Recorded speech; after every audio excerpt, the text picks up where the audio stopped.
Hello, beautiful souls. Welcome to this channel. To anyone who's new, this channel is devoted to differentiating between Neo-Advaita, fake non-duality, and actual non-duality. So Kundalini's really been on my mind the last couple days.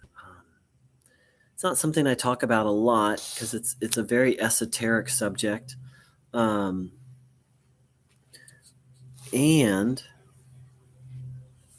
so first of all, my Kundalini woke up when I was 17. I didn't know what was going on. Had all sorts of strange experiences and physical sensations. It's a very powerful thing. It's not something to be trifled with. And I wrote something online and about how to deal with Kundalini awakening. That's the thing. Most people think Kundalini is like, ooh, it's cool, or ooh, it's sexy. Like, I want to wake it up so I can have better orgasms. And okay, like, yeah, better orgasms are one side effect. And,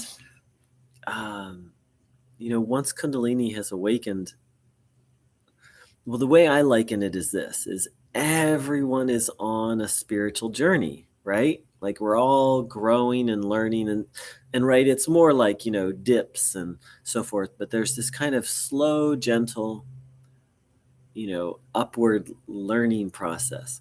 Once Kundalini awakens, then things get a lot more intense. So it's not something to seek after unless, one of my Kundalini teachers said, until you're ready to surrender to God. And by the way, Kundalini yoga is, ay caramba, that's not really what Kundalini is about. That's a whole nother video. Needless to say, it shouldn't even be called Kundalini yoga, but that's a whole nother story. But yeah, so this teacher who I spoke about, said that once Kundalini awakens, that the imperative is to surrender. And so, interestingly enough, Ramana Maharshi spoke about surrender often. He said there's only two ways to overcome destiny or to overcome misery. One of them is to inquire who is suffering and discover that the one that's suffering doesn't ultimately exist. And the second is to surrender to God. Now, this can be so I've talked a lot on this channel about how self-inquiry is truly dangerous unless you're prepared. And most Neo-Advaita, most fake satsang teachers will not teach you how to prepare. One of the things I haven't talked about is one of the reasons it's dangerous is because self-inquiry activates Kundalini. And I think there are many, many people out there who have had Kundalini experiences through associations with fake non-duality teachers, with Neo-Advaita teachers. Because a lot of Neo-Advaita teachers have awakened Kundalini. Awakened Kundalini does not mean you're enlightened or free or liberated. It's just the beginning of an alchemical process. But to back up a moment, so Ramana spoke about surrender. He was very poetic. When describing the attitude of surrender, he would say things like, admit your inability, that you require a higher power to help you. Or he would say, take on the attitude that the only means of safety is to throw myself at your feet, O Lord.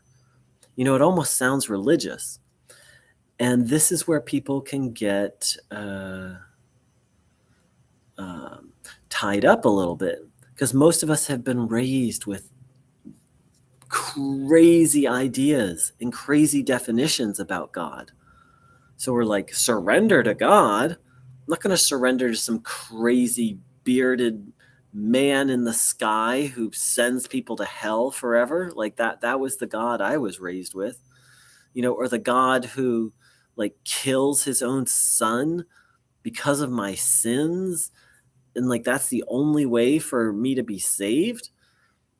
So a large part of the awakening process is letting go of old ideas about God.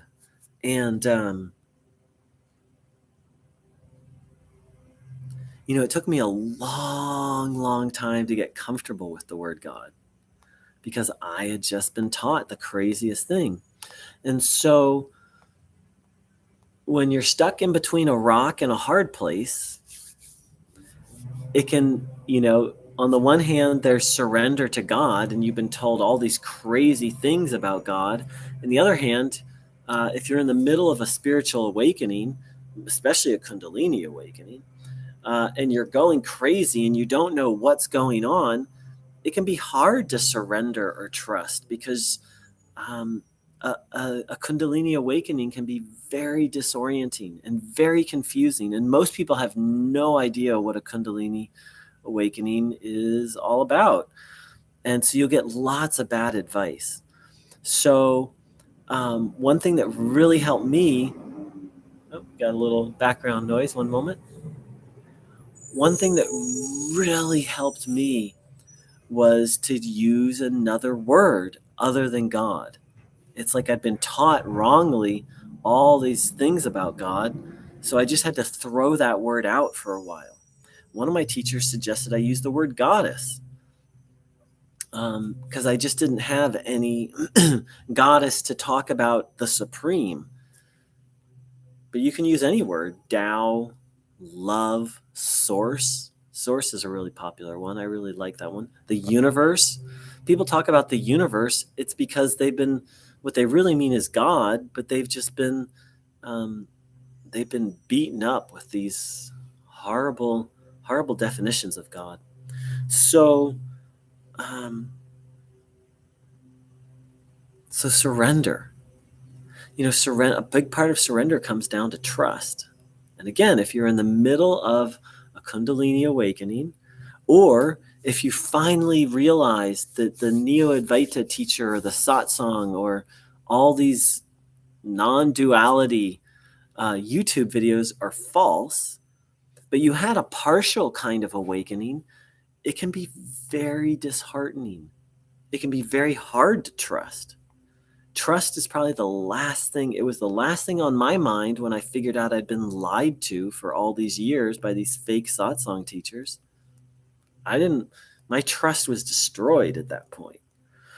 So part of what helped me learn how to trust was the idea of a silver lining, that every rain cloud has a silver lining. And that's my understanding of how God, Goddess, the Tao, Allah, the universe works, is it'll always offer you, plan A is always the gentle route. And then if you don't accept the gentle route, then you'll get plan B, which is a little more intense, but still pretty gentle. And then if you don't accept that, then you get plan C, maybe a little less gentle.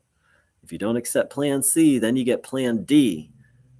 Maybe it's a little disconcerting, and so forth and so on. That life is about learning and growth, and source, goddess, love, life is very gentle. But if we don't get the lesson, then sometimes it has to show up in a slightly harder way. Welcome, Tomac. So all of this has been spurned because I did some writing. Feel free to type in your question, Tomek. I did some writing about how to navigate a Kundalini awakening. And someone who has had a Kundalini awakening, this poor guy has just had an awful time because he hasn't been able to surrender. This person wrote, "What a bunch of lies. You don't have to give your life to God and surrender everything. Don't listen to this fraud. It also is not about destroying ego either. You need a healthy ego to live. This person has been manipulated seriously by some heavy Eastern Hinduism bullshit, LOL. So you don't have to surrender to God, but there's a beautiful spiritual saying, surrender or suffer. It's said another way, let go or be dragged. Life, God, the universe is infinite. I, you, we are teeny, teeny, tiny. We have the seed of the infinite within us, but until we're masters, then we are very small. And all the great masters are so humble. It's another thing that differentiates between your average Neo-Advaita teacher. Humility is nowhere to be found.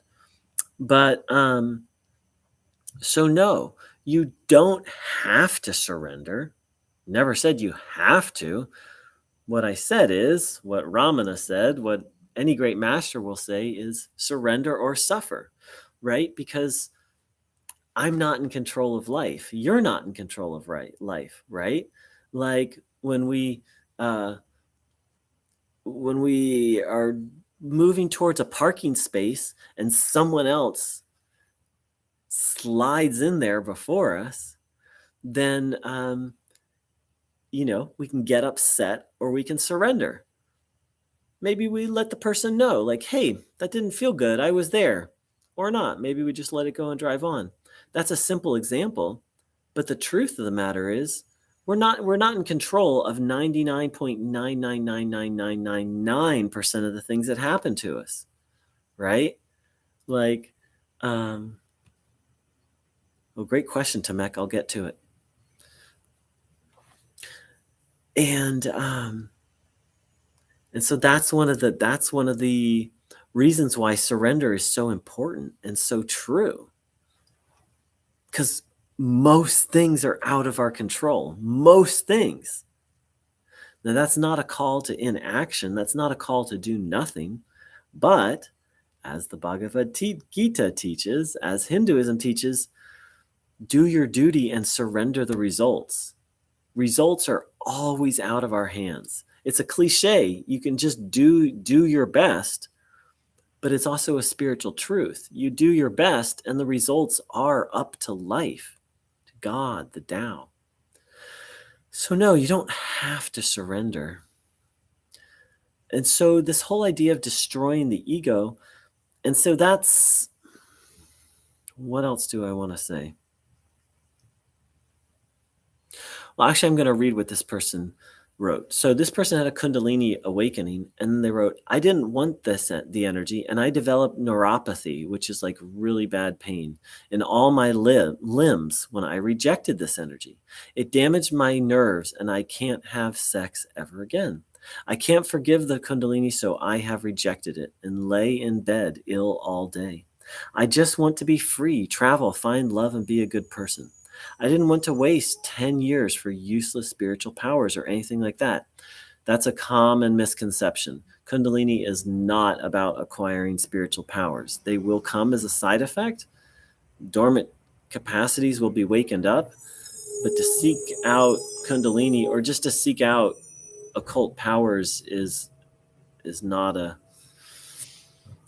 The person said, I just wanted freedom, not freedom from desire or any spiritual freedom, but real freedom where I don't have to ask the Kundalini what I can do and can't do. I didn't want it to control me. Now I wait for my death, but at least I'm free from the Kundalini's control. So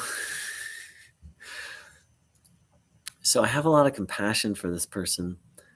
What I don't have compassion for is, like, this person is preaching and they're preaching falsity. That's why I get pretty, I have compassion for the Neo-Advaita teachers. Like, they have a fake awakening. They're teaching a fake not a fake awakening. They've had a partial awakening. They're teaching a fake doctrine. They're seeking egoic needs through being a spiritual teacher, and they're gonna get such heavy karma that they can't even fathom. Being a false teacher is horrifically heavy karma. I mean, Papaji himself said that all these students who were teaching in his name were going to go to hell. Hell is a part of Hinduism and actually a part of Advaita Vedanta, but that's another story. But so this person is basically preaching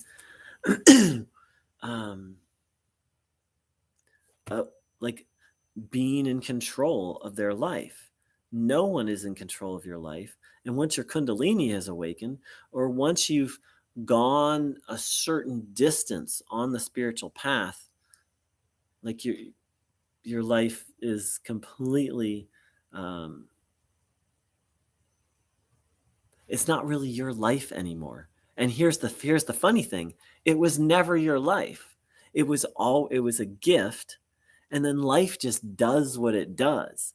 And we have like little pieces of input here and there, but it was never really our life in the first place. So the thing is,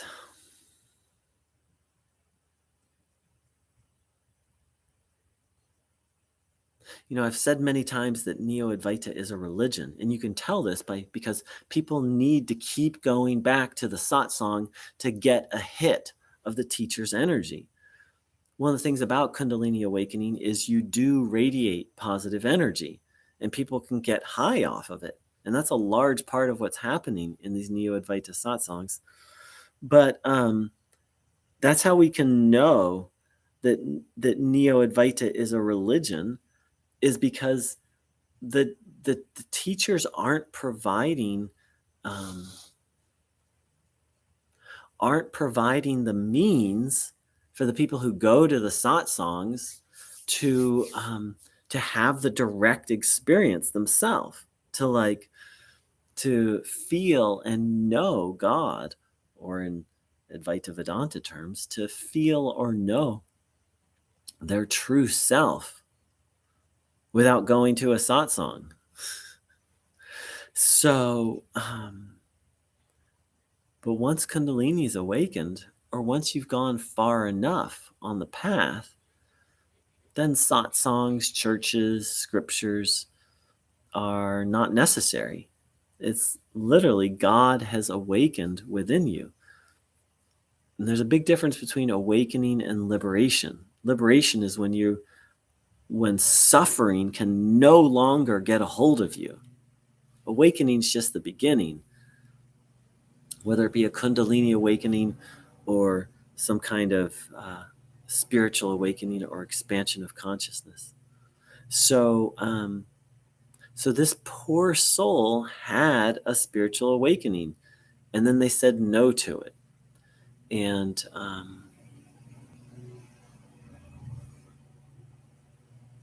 I think this happens a lot because Kundalini is very misunderstood. It's a very physical thing. It's the energy of God in your body, moving in your body and working. And it can be very disorienting. Very, very disorienting. Hi to my 3 live viewers. Feel free to share any questions or comments. And Tomek asks, how to recognize a true teacher? Well, first and foremost, they listen a lot. They do more listening than they do talking. That'll eliminate most of the teachers out there. What they're saying is grounded in an actual tradition. I mean,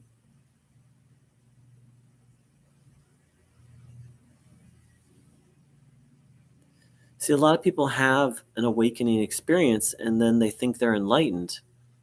And then that's what Neo-Advaita basically is. But non-duality is really more like a science. And it actually really takes an education to be able to guide other people. And so they'll be very versed in Hindu non-duality. They'll be very versed in the Bhagavad Gita and the other scriptures.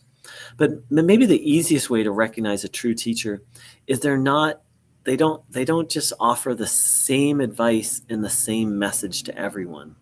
Ramana certainly didn't. To some people he would tell them to just inquire. Some people he wouldn't say anything. Some people he would just talk about their business.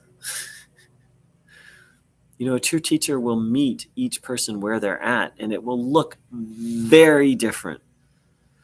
And a true teacher is not looking for fame. They let the students find them. So those are a few little clues. All right, if anyone else has any other questions, feel free to type them in. Otherwise, I'm going to wrap this up.